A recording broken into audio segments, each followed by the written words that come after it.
அதிமுகவிடம் பணம் பெற்றுக்கொண்டுதான் மக்கள் நல கூட்டணியில் தேமுதிக இணைந்ததாக அந்த கட்சியிலிருந்து நீக்கப்பட்ட சந்திரகுமார் குற்றம் சாட்டியிருக்கிறார்.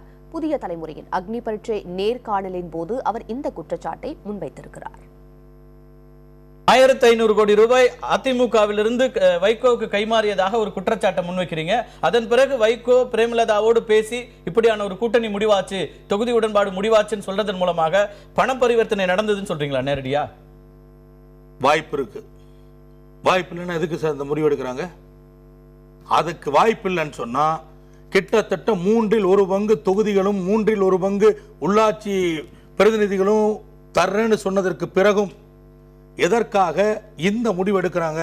அதை தவிர வேற என்ன இந்த கட்சியினுடைய நலனுக்கு இவங்களுக்கு தேவை? அப்ப அவங்களுடைய குடும்ப நலனுக்கு தேவையானது கிடைச்சிருக்கு, அதனால அவங்க இந்த முடிவு எடுத்துட்டாங்கன்னு பகிரங்க குற்றச்சாட்டு.